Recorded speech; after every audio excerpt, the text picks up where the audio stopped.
Hello and welcome. Today, we're going to dive into a really powerful chapter of the Bible, Psalm 37. It's one of those Psalms that feels like it was written for right now. It's all about how to find peace when the world around you just feels, well, completely unfair. So let's start with a feeling I think we all know too well, the believer's frustration.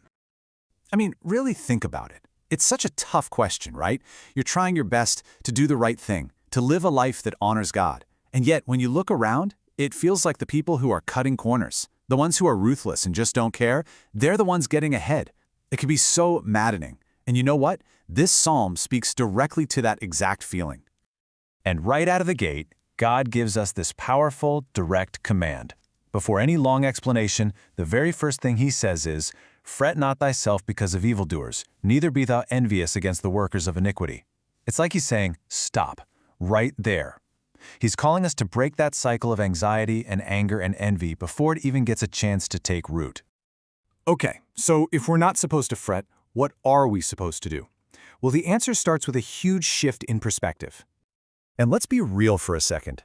From where we're standing, the success of people doing wrong, it can look so permanent, so solid. It can feel like their empires are built to last forever. But God comes in with a totally different picture. What looks to us like a giant, unshakable oak tree, God says is really just grass. It's temporary, it's fragile, and honestly, it's destined to just wither away. Listen to this.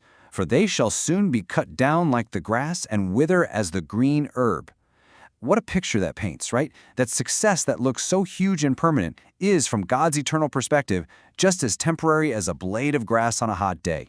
It has absolutely no lasting substance, and that is the truth we've got to cling to when our eyes are telling us a completely different story. So, now that we have this new perspective, God gives us 5 practical, positive commands. Think of it like a game plan for turning that fret into faith. So instead of focusing on what everyone else is doing wrong, we're told to completely reorient our hearts. And it breaks down into these 5 actions: trust, delight, commit, rest, and wait. Each one of these builds on the one before it, and together they pull us away from that world of anxiety and into God's peace. Okay, first up, trust in the Lord and do good. Now, this isn't some passive head-in-the-clouds feeling. It's an active confidence. It means making a choice every day to believe that He is in control and that He's going to provide for you. And when you really believe that, it frees you up to just focus on doing good regardless of what's happening around you. Number 2 is to delight thyself also in the Lord. This is about finding your real joy, your deepest satisfaction, not in what's happening in your life, but in your relationship with God Himself. It's a game changer. Because when He becomes your greatest desire, the promise is that He will give you the desires of your heart. And a lot of times that happens because He starts shaping your desires to line up with His incredible plan for you. Third, we've got to commit thy way unto the Lord. This is a huge act of surrender. It literally means to roll your burdens, your plans, your entire future onto His shoulders. It's a conscious choice to say, "God, your plan is better than mine," and to trust that He, and only He, shall bring it to pass.